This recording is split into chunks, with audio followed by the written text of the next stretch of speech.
Hey everyone, it's Zsolt here. Today's video is a really special video.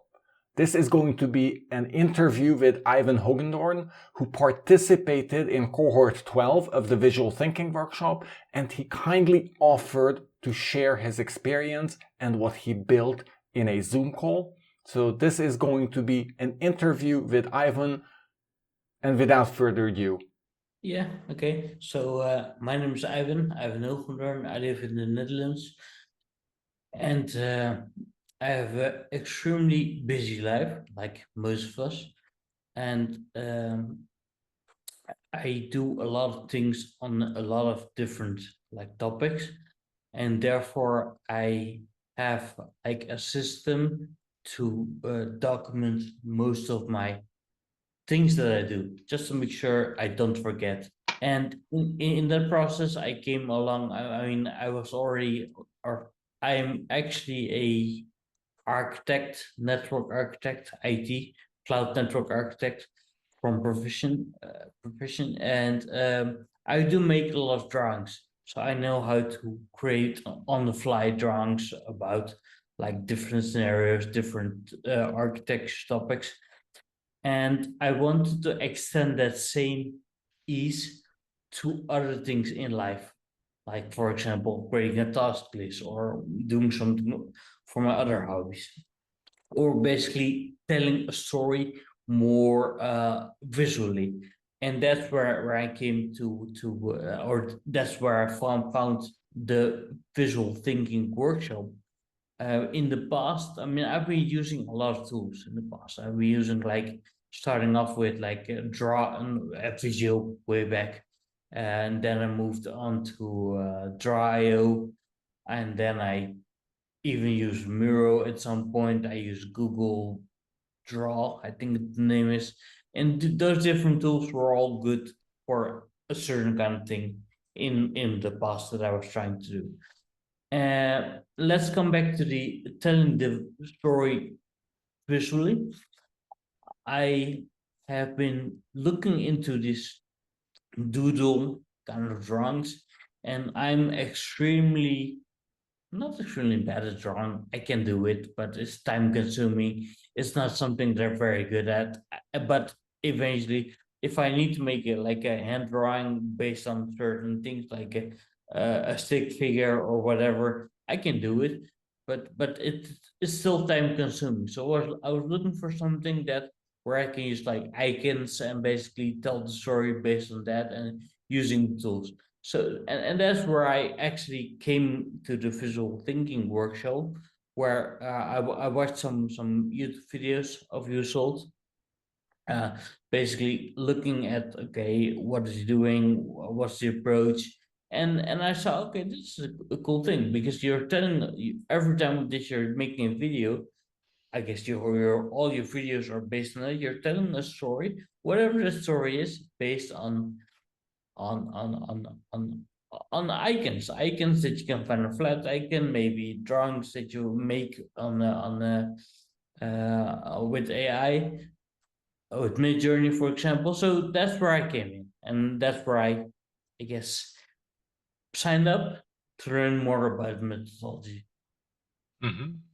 And so you've been using Obsidian for some time before joining the workshop, right? That's my Yeah, memory. I've been using Obsidian to, let's say, to make notes uh, of my whole life, actually. Everything that I do, just to make sure that I don't forget, that I can always reference back to a certain note if I forget something. I started off with, I think it was Evernote. Evernote. Then I moved on to Bear, a tool called Bear. Then I moved on to Notion, and my final stop has been Obsidian for the past 2 years now, and I love it. So I mean, yeah, indeed, I'm now using Obsidian. Yeah, which I think is important from the perspective, of course. So the Excalibur plugin is a plugin for Obsidian, so of course Obsidian comes to the picture. But Also, I found that participants who are new to the visual thinking, to ExcalBrain and to Obsidian really find the course in the first round difficult. And I had a number of people come back 2 or 3 times just to really learn the tools because it can be a lot in one go. But I think for you, you already had two very important firm footings, if you will. So one, you're an architect, you anyway think in diagrams and visuals, so you have a firm footing there, and you've been using Obsidian for 2 years, so you know your way around the tool in itself. Yeah, but I guess the tool was already known. What I guess completed the whole picture or the completed workflow was having the ability to create drawings inside Obsidian and to use my information, information that I already have, my existing nodes, and link that back and forth. That was I guess the reason for me to stay, because otherwise I was using like different tools. Notion, Miro are two different tools. If you want to embed a picture in Notion, you have to make a screenshot or whatever or a link. But with Obsidian and the ExcalBrain plugin, it really comes together. It's really integrated. So the workflow is way better. That's why. And obviously what you're saying is correct. Indeed, I was already having like a little bit of knowledge of Obsidian and already like how to create a diagram, whether that's a video or a Miro or whatever, in Dryo. I already had it, so I only need to put the piece together. Yeah. Mm-hmm. Yeah. And maybe so I think those who are watching this recording, I'm pretty sure are interested to see what you've done. So maybe let's jump in and then continue the conversation. So if you can share your screen and we can take a look at the workflow you created, we can, well, I'll let Yeah. you choose where we started the conversation, but my memory is that what you had was really awesome. So, Yeah, okay. I will share my screen. So I want to use this as a starting point. What you see here, right, is one of my ExcalBrain drawings. And I think one of the things in your course that I've learned is about the Zettelkasten structure. And I try to visualize that structure into my navigation, into how I navigate Obsidian and how I navigate my nodes. And there are different ways to navigate, right? You can use the folder structure, you can use tags, you can use a diagram with links, what I did. And I want to start here. So this is actually something I learned from you. Basically, what you see here is my 12 favorite problems. The things that I do like on a weekly, on a daily basis, on a monthly basis. So for example, I'm an architect working in Oracle, which is my normal work. I have a lot of interest in the visual thinking and PKM. That's why we're here. Sometimes I do a lot of things around the house. I travel a lot. I do a lot of music. I play the piano. I sometimes do some DJing and music production. These three things are basically my hobby. Which takes a lot of effort to learn, but also takes a lot of time.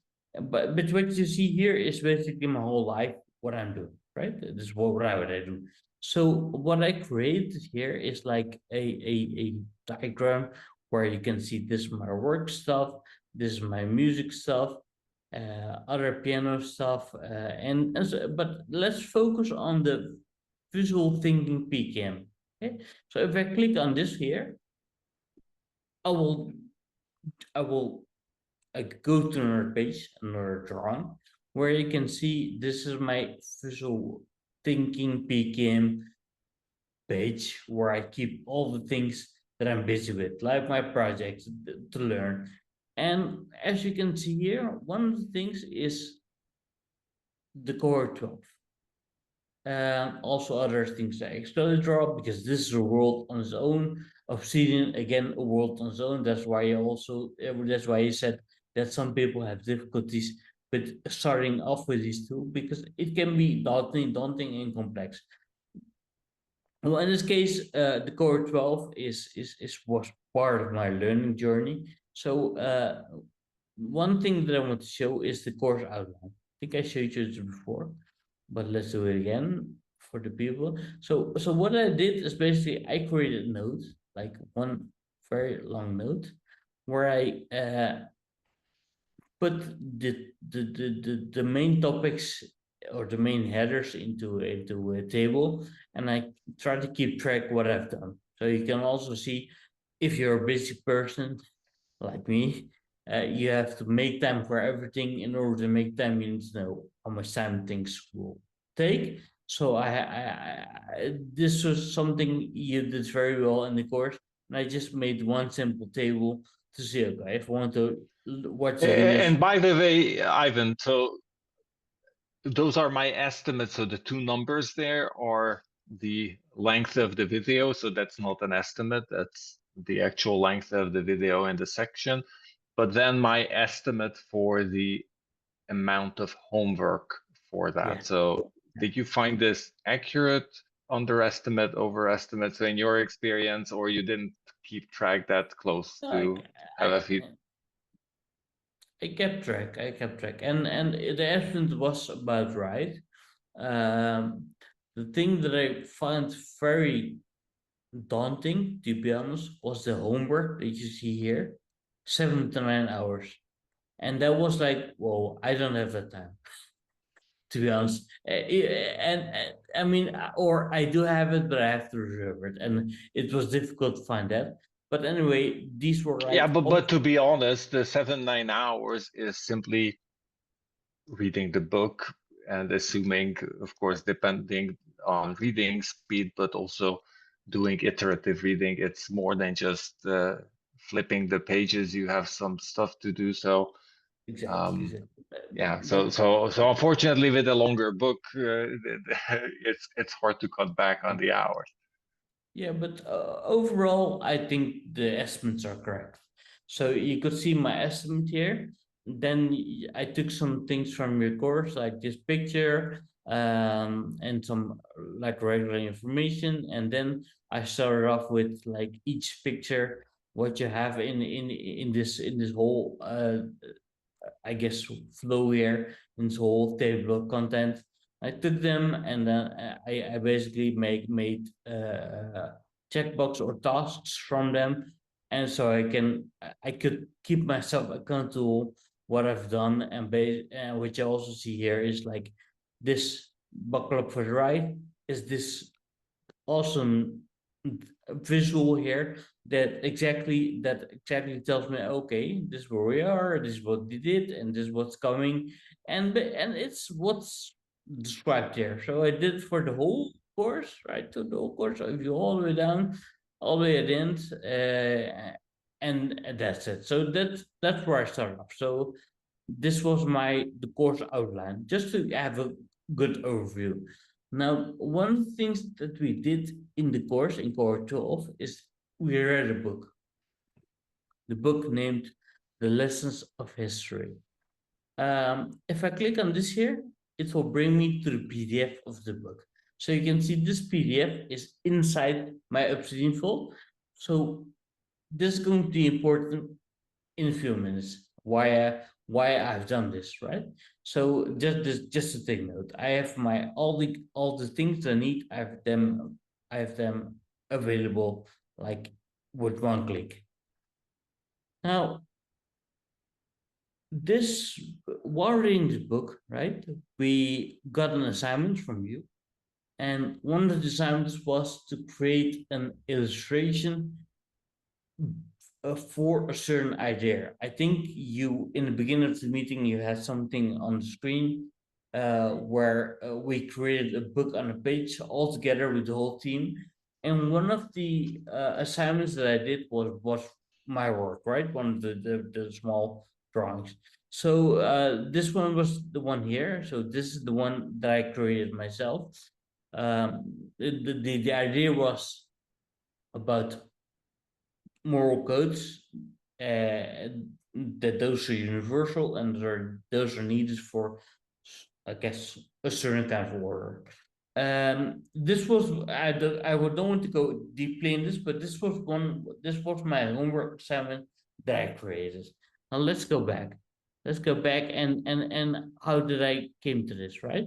So I have a literature note. This literature note is like all the information from the book, like the title, the amount of pages, the cover, and one thing that I also did is I downloaded the audiobook and I imported all the WAV files in the table here. So if I want to listen this chapter, I can listen this chapter. I think that if you're reading and listening to somebody talking, the way how your brain works, it's easier to understand instead of reading from like reading, right? I'm fully with you, and in this case, the benefit of this audiobook was that the audiobook also included interviews with the Durants, so Vil and Ariel Durant.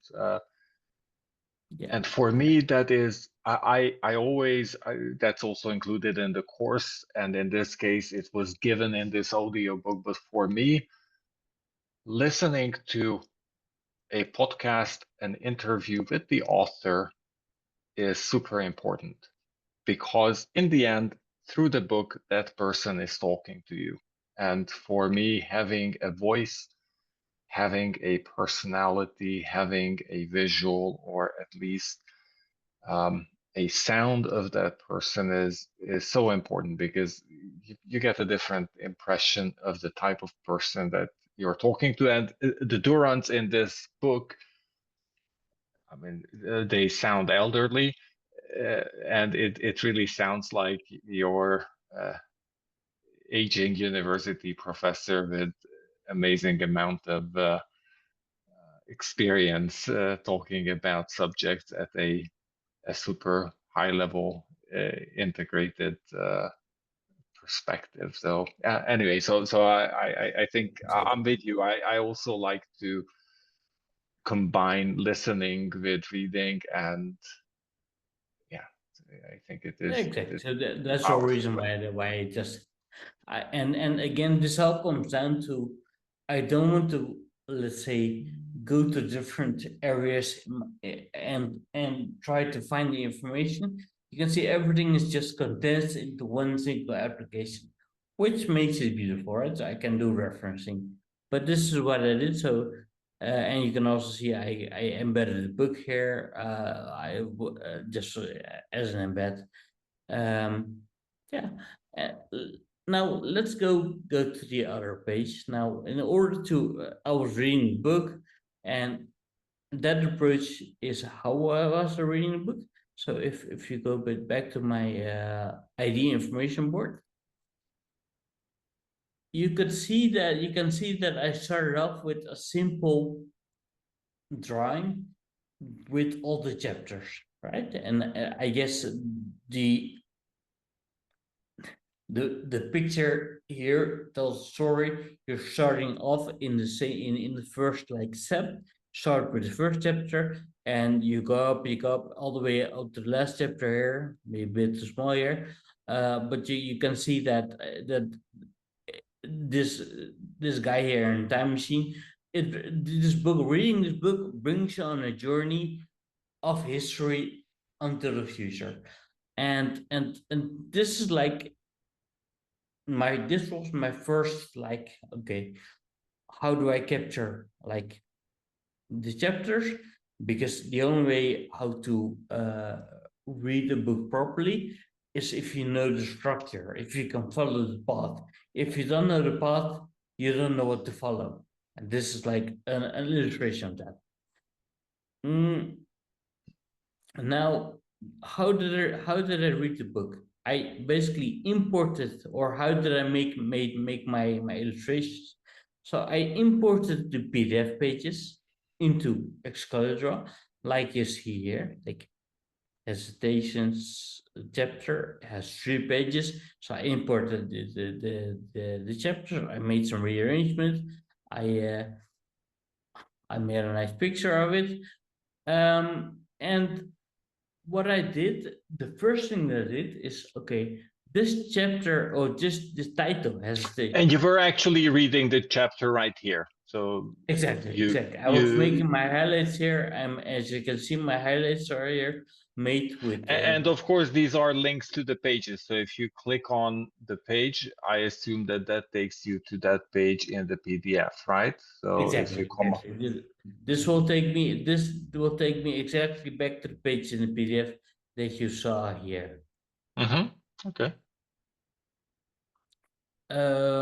Yeah. So the thing was based on its title, and I have to be honest, reading this book, it was very hard for me to go through the book because I'm not a really book reader. So in order to read the words, and the words that I were using were not easy words or like complicated language. And as a non-native English speaker, I did have some difficulties to understand what I was saying. So for that reason, I was using ChatGPT to ask ChatGPT, okay, this book, this chapter, can you tell me in one word or one sentence what this chapter is about?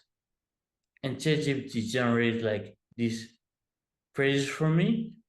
And based on that, I was reading chapter again, and it was way more easier to understand what the chapter was about. Okay, that was one thing. So I did it for like chapter 1, chapter 2, chapter 3, chapter 4, and chapter 4 was the one I'm still with. I'm still busy in the process, right? Because busy life, I still need to finish this. But let's look at chapter 1, for example. So chapter 1, so what I want to say here is that I use ChatGPT to use as a companion to understand more things about the book and to help me with creating the visuals. Okay. Now, based on this chapter, right, I created multiple visuals, and this is where it gets interesting, I guess. So the thing is that everyone's history perceiving is different. The way how I perceive history may be different than that you are or were. Now, what I did here is like, because it's different, I mean, I'm a big Apple fan, so I may, or maybe even our great inventor Steve Jobs, he may perceive history in the sense of the Mac or of Apple computer, right? We started off with the Lisa, and then somewhat we had the Apple One, we had the iMac G3, and we're now living in the era of the MacBook Pro, right? This is like a history coming back from Lisa going to Mac Pro. Somebody else who's into music may be perceiving history in musical media, like tapes, mini disc, compact disc, like old vinyl records. And right now we live in the area of streaming. Spotify is one example of that. Another thing is, if you take music into that extent, the way how we play music, old people may know the record players, the Discmans, iPods. When I look at this, I'm already feeling old. Yeah, I'm already feeling old because we even have an old gramophone, a record player. So we even have old vinyl records from the beginning of the 1900s. But yeah. Exactly. And right now we live in an area where everyone like is almost using the smartphone as a musical player when you go out, right? Other people may perceive history in country leaders, like if you're I mean into history. Ramses was a huge historical leader. Achilles was some kind of leader. Kim Jong-un is a leader, Hitler in the past, right? And right now, I could also put a picture of Zelensky in here, but it's all for the just Trump recently become president of the USA, so that's the reason why I put him here. But I guess the takeaway of all these pictures here is that everybody's take on history is different. Okay, that was, I guess, my summary of this chapter. That was the message of this chapter. Well, the same thing I did for chapter 2. I will not go into each illustration, but you can see that I created from this chapter here, from this highlights here, I created different drawings. And so can you talk to what value did you find in creating these visuals? So how has this informed your understanding of the book, or as you reflect on it, what, why would you recommend this? Would you recommend this to others? And if yes, why? Or if not, then what's the Yeah. learning? Why you think it's not to be recommended? Yeah, so what I've or my takeaway of this is that a book is full of different ideas, right? If you take those ideas and you take them apart and you think about it, then you can simplify that, right?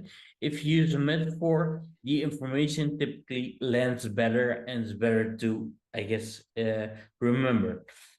If you extend that to creating a visual from that metaphor, it's even a stronger way of understand, or it's a stronger way of understanding what's actually in the book, what's the message in the book, right?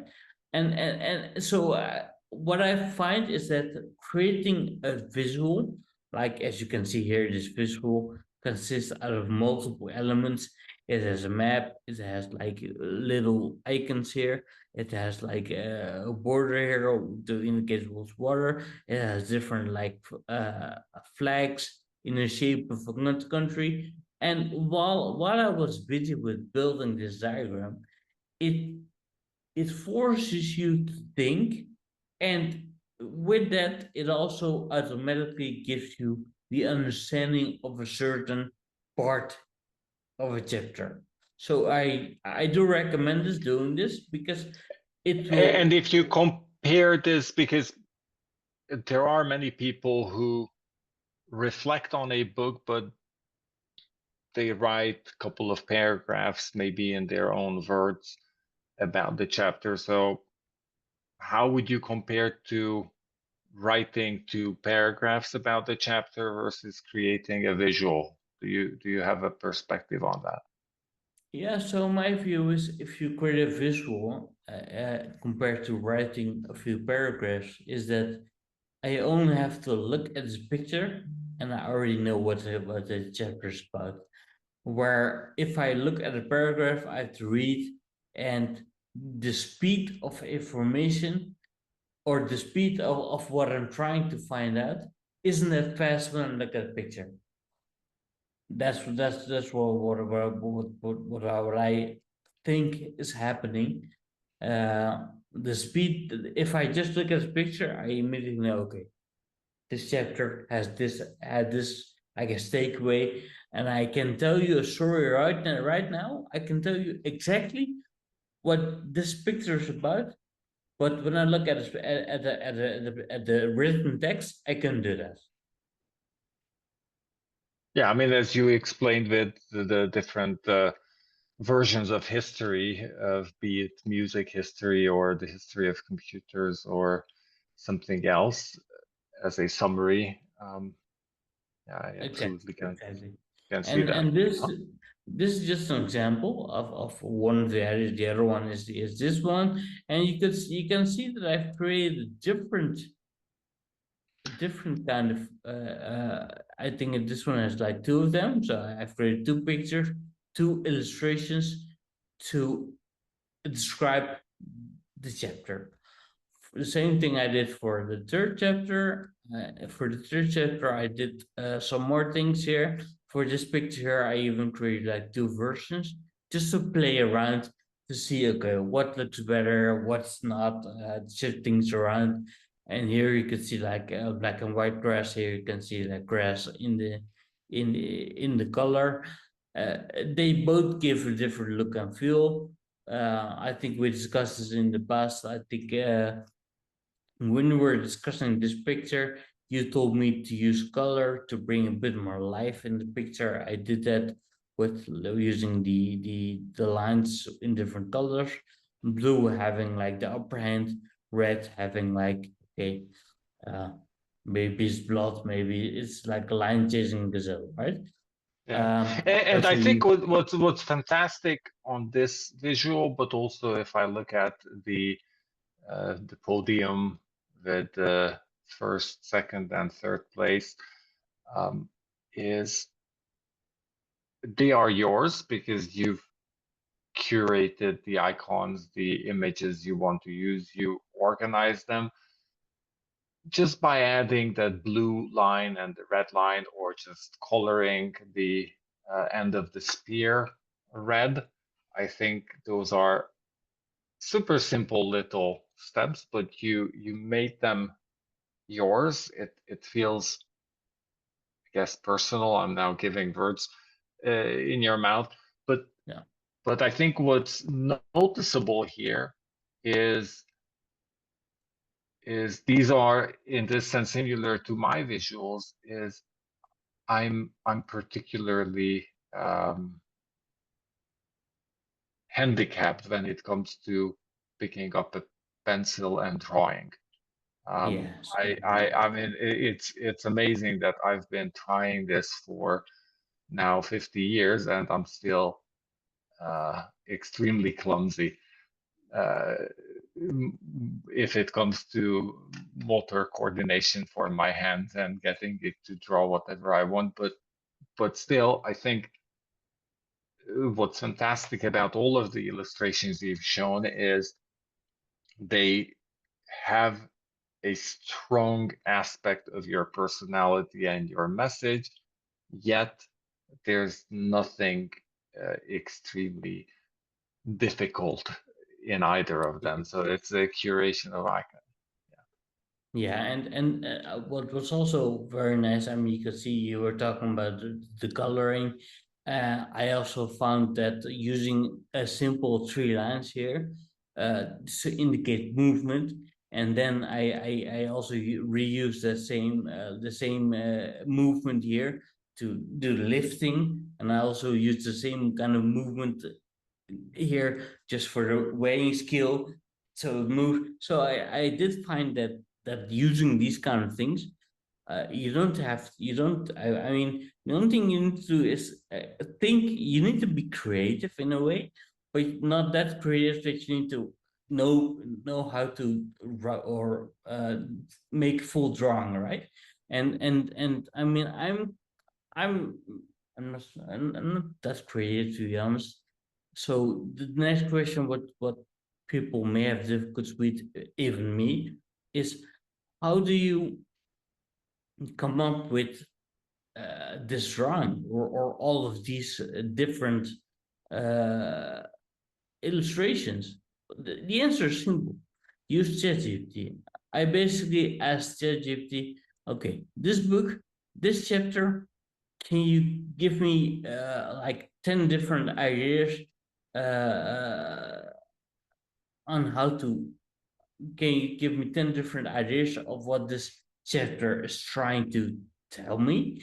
And then ChatGPT will provide you one single phrase. And based on the phrase, if you still don't know what to do, I just ask ChatGPT, hey ChatGPT, how would you illustrate this phrase? And then ChatGPT will give me like ideas of illustrations and what to use, like a lion chasing gazelle, for example, right? And and I use that input in creating the actual visuals. So that was my approach as well, right? Or part of my approach. Like not only reading, but trying to understand, okay, and by doing this whole thing, like creating the drawing of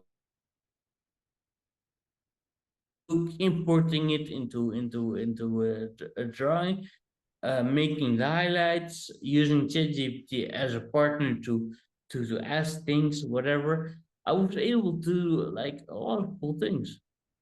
Yeah. Uh, And another cool trick I think you mentioned it was to ask ChatGPT to summarize the chapter as for a 12-year-old. exactly. Because That's yeah. yeah, these So chapters were really hard just to be. exactly. Exactly, because what ChatGPT does for you, it simplifies the message, right? And even though ChatGPT does a very good job at summarizing the chapter, um, sometimes I still have difficulties because I mean, if you, I do have a mind of a 12-year-old as well, right? If you ask my wife, she will agree.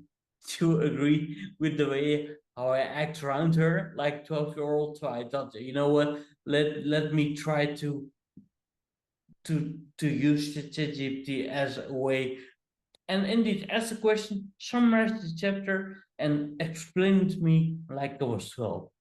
And ChatGPT does a very good job in giving me. I think I even did that with this chapter here. I even did it with this chapter. So you can see here that ChatGPT provided me a message like I'm a 12-year-old. It gave me an example of playing a game of tag, right? You're playing a game with tag, and only by playing that game, like this universal game, like everybody, when you were a kid, we definitely play this game at some point, right? It gives you examples with while playing that game. So much things are happening. Like there are strong kids that smart kids that are typically the one that win. Not everybody plays game, the tag game in the same way. There are always kids that want more. The rules may change while playing the tag because at some point people may cheat, for example, and they're starting making up their own rules. And obviously, there are too many players. If you have less players, it's easier. But this is all about only by giving the example of playing a game of tag I was able to understand what was happening in life. I was able to understand what was happening in this chapter, what the Durants were trying to explain in this chapter, and therefore it also helped me with creating my visual. And Yeah, so tell me about your highlighting, because one feature of highlighting a PDF like this is here you're importing the PDF as an image to ExcalBrain. So this is really just a on the fly, but still generated image from the page, and your highlights are not copy and paste of the text, but they're just simply see-through colors on top of the. It's like a traditional highlighter in a paper book in this sense. So, exactly. Yeah. uh, do you have any reflection on this? So, did you see this as a disadvantage, an advantage, or how did you use these highlights? Did you or just highlighting was the process of you paying attention as you were reading, or did you use these highlights later on? Can you just reflect on that? Yeah, I basically the reason why I highlight why everyone highlights, I guess, is to take out the important parts that you want to, I guess, that are important. And if you read a book, I still think it's difficult to determine what's important. Like at some point, everything is important. But but I was trying to see. Okay, I was highlighting the book with the idea, can I create a visual out of this? And basically, when the answer is yes, then I did a quick highlight, and I thought about what would be my visual. If I didn't know, I would ask ChatGPT. If I didn't know, I would know immediately. I would write a summary of this whole sentence, for example, what I want to highlight, what I want to, let's say, what the message is, what the idea is of this part. So highlighting did help me with pinpointing the important parts. That's always more highlighting, I guess. And yeah, I just used like this simple pen here where I went over with transparent things, and yeah, I use that. And so I think something that's implicitly here, but maybe again, if someone's watching this, then to explain that here you're reading the book in a chapter by chapter manner. So you read the chapter, you process your highlights, you do the 12-year-old summary, you generate a summary sentence, then you create your visuals, and then you move on to the next chapter, right? So I'm No, correct in this? almost. I import the chapter, and then I go on a paragraph by paragraph. So there's a step in between. So even though I do not create the visuals after the whole chapter, no, I create a visual after a paragraph. Okay, that's even Yeah, even more iterative or more yeah, atomic in this sense. because that keeps me focused, right? It's about uh do you read the whole cooking book and then make your dish, or do you read a part of it and then do that part first, and then I guess take the egg from the refrigerator, and then break the egg, and then make the egg like you I guess you get the point. Instead of reading the whole cookbook, and then at the end you start to think, oh, okay, now I need to go back to the first Yeah, step. I love your visual because I think it actually fits my reading preference very well because for a cookbook, you do want to get an overview, understanding like your staircase of where the book is leading. So you do some structural reading, or as I call it, you create an idea atlas to get this holistic understanding of what fits where, but then you go component by component, whether you do it paragraph by paragraph or chapter by chapter, or what's the chunk size, I think depends on the type of book you're reading, but otherwise what you're saying matches my own experience as well, that I like to compare this to a triathlon where if you would just run the entire day, then you would get, I mean, that would be called Ironman or something, I guess. Um, Mm, but if you do running and cycling and swimming, then it sort of utilizes this different muscle groups, and you can keep going for a longer time. And that's how I feel when I read and listen to a chapter, and then I process my notes and create a visual. It not only gives me an opportunity to pause, step back, and think about the book, but it for my uh, for my mind, I just cannot keep concentrating for that long to read and read and read. same thing here. So that's why I'm taking that approach. Exactly this approach. Yeah, I guess Yeah, I'm awesome. trying to So make I and you just hear so that I'm not only creating the visual, but I'm also trying to pick a best visual that summarizes the chapter, right, in one word. here you can see DNA plays a huge. Here you can see that. Yes, let's talk about the globe, the world. Here you can see that there are the kind of evolution, and I guess yeah. I mean, cultural differences. Here you can see Mm-hmm. an icon that I find very powerful because it shows different cultures here. So I mean, yeah, Yeah, I love the visual nature of how you're going through this book. And of course, in this case, you had the benefit of having access to the PDF.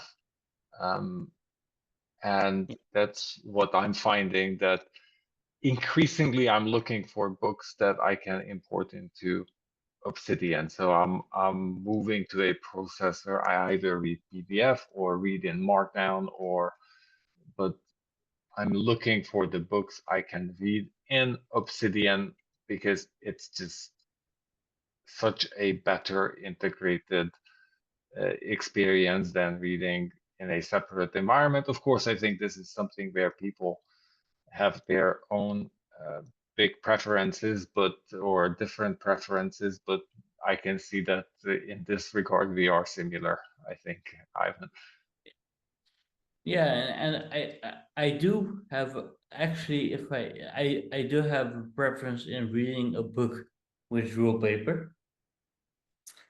Sometimes I even do that, and but I still come back and do this again, just as a repetitive thing. So I'm not saying that you should always go and find the PDF and start use the PDF as starting point. No, you could also use the PDF or the ebook or the EPUB, whatever, as a second step in the process. Like I'm depending on the size of the book. If I'm going traveling on an airplane, I think it's easier to pull out the book instead of Oh, putting it yeah, on. the Kindle is much easier than your Yeah, laptop, and also a exactly. better reading Yeah, experience. but the Kindle is still a digital kind of thing. So I do prefer to have like real paper in my hand. Maybe I'm old fashioned, but I I don't know. think it's not only so I prefer Kindle, but I think there is a definite benefit of a physical book because you my problem with a Kindle, especially with the Kindle here, that problem is addressed with the spatial layout, but the Kindle, I always feel spatially lost in the book. I don't know how much I've read, how much is still going. If I flip back the page, something that was at the top is now at the bottom, and these Yeah, things yeah, make it super hard to read for me because when the spatial layout changes and I don't have a reference point of where the thing I read was, yeah, that's not ideal. exactly. So this was my process. This is what I've learned. Not sure if you have other questions. Well, I mean, I think maybe to round off our conversation, any any reflection? So, who would you recommend the course to, and overall, what's your reflection on doing the course? Yeah, I think the course is for everyone, to be honest. Uh, Everyone has a benefit. I mean, there's the saying, right? Maybe it's a bit cliche, but a picture is worth 1,000 words, right? I think like everyone can benefit from this. So I I mean I'm using it for my own life, right? And my life consists of certain elements like music, work, family, these kind of things. Um, and somebody else have different elements in life. So for I think it's useful for everyone.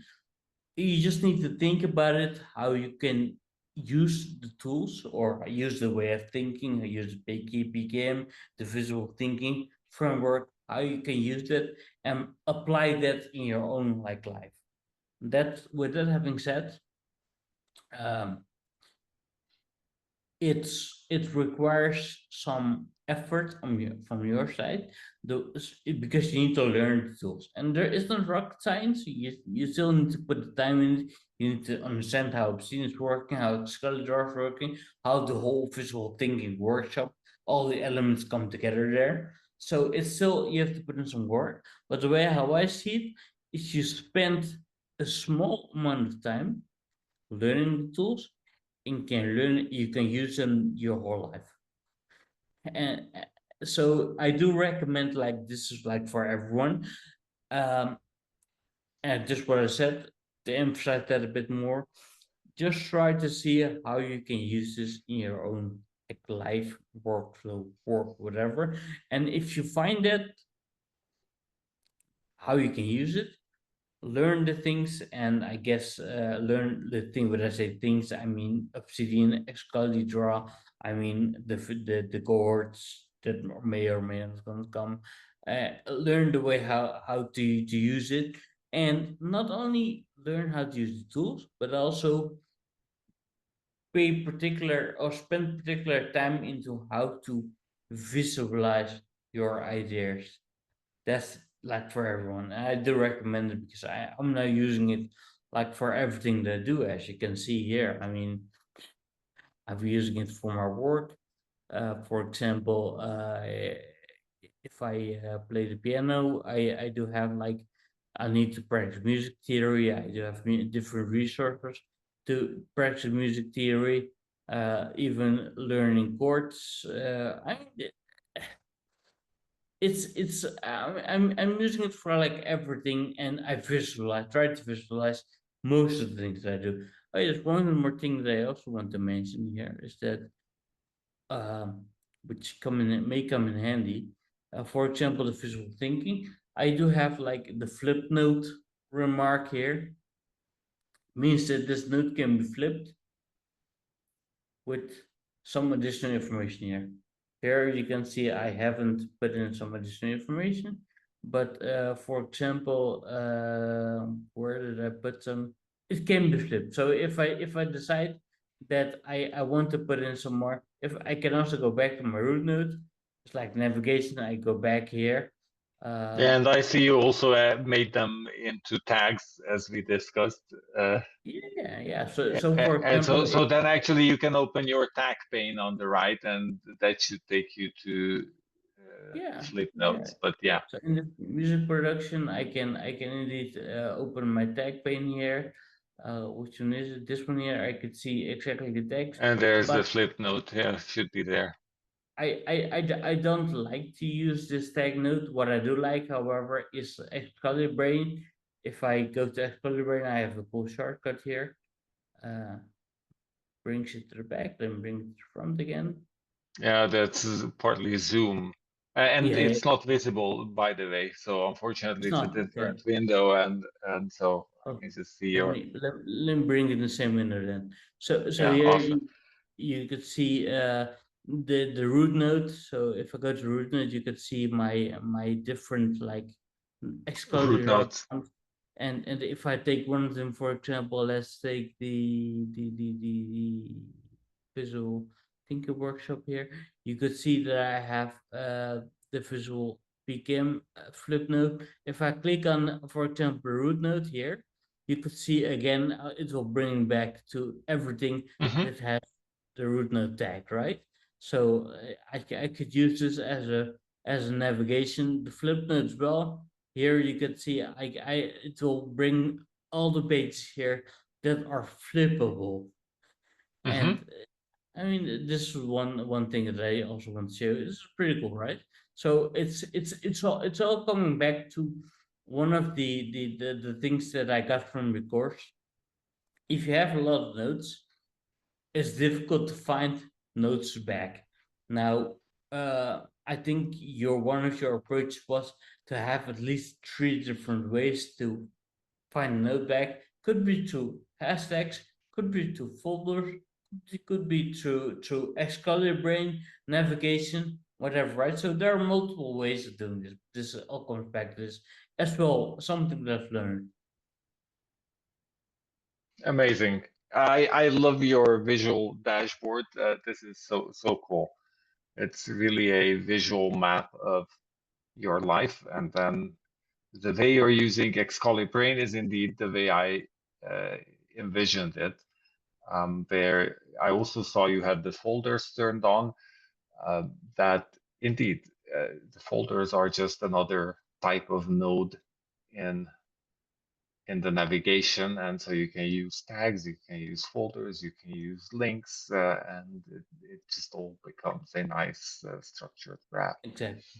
Yes. Amazing. Yeah, so Ivan, I think in terms of a conversation, probably we need to bring it to a close here. It's already pretty extensive, though I'm sure that people who are actually watching this appreciate it because this is also interesting. So I just stand amazed at what you're sharing here. This is so cool.